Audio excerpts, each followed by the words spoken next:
আমরা আবারও প্রফেশনাল একটা এন্ট্রি মডেল নিয়ে হাজির হলাম। তো প্রথমে আমরা এখানে ফেয়ার ভ্যালু গ্যাপ দেখতে পাচ্ছি। আমরা এখানে এফবিজি মার্ক করব। তো এফবিজি মার্ক করার পর এদিকে খেয়াল করেন নিচে এই একটা পয়েন্ট এবং এই একটা পয়েন্ট। তো এই দুইবার যখন লো ক্রিয়েট করছে, দুইবার লো ক্রিয়েট করা মানে এখানে আমরা এটাকে ইকুয়াল লো হিসেবে ড্র করব বা মার্ক করব, ইকুয়াল লো। এরপরে আপনারা খেয়াল করেন খুব সুন্দরভাবে ইকুয়াল লোটা কিন্তু এখানে সুইফট হয়েছে, অলরেডি সুইফট হওয়া শেষ। তো আমরা এখানে সুইফট লিখে দিই। তো ইকুয়াল লো সুইফট হওয়ার পরে আমাদের চার্টে খেয়াল করতে হবে চার্টে পরবর্তীতে কী তৈরি হয়েছে। আমরা পরবর্তীতে যদি খেয়াল করি চার্টে এখানে দেখেন, এখানে আমরা বস ক্রিয়েট হয়েছে। বস মানে কি? বস মানে হচ্ছে ব্রেক অফ স্ট্রাকচার, BOS। তো আমরা এটা টপে করে দিই, টপে করে দিলাম। এরপরে এখান থেকে দেখেন মার্কেটে কিন্তু একটা বুলিশ ডিসপ্লেসমেন্ট আমরা দেখতে পাচ্ছি।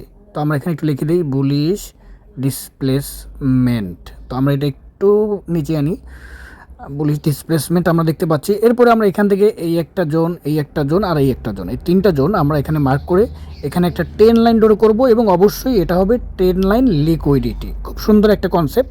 এবং 10 লাইন লিকুইডিটি মার্ক করার পরে আমাদের এন্ট্রি জোনটা কোথায় হবে? এন্ট্রি জোনটা হবে যখন ফেয়ার ভ্যালু ট্যাপ করবে, মার্কেট যখন নিচে আসবে এবং আমাদের এই যে ফেয়ার ভ্যালু যে বক্সটা ড্র করছি এখানে যখন আসবে, এটা ট্যাপ করার পর এখান থেকে হবে আমাদের এন্ট্রি পয়েন্ট বা এন্ট্রি জোন। এরপরে আমরা এখানে আমাদের টার্গেটটা সেট করব সুন্দরভাবে।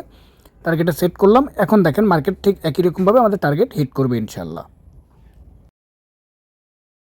তো ভাইরা এরকম প্রফেশনাল এন্ট্রি সেটআপ বা এন্ট্রি মডেল শিখতে গেলে আমাদের পেজটা অবশ্যই ফলো করবেন। আর অবশ্যই আপনি কমেন্ট করবেন যে আমি ট্রেডিং শিখতে চাই। ধন্যবাদ সবাইকে। আসসালামু আলাইকুম।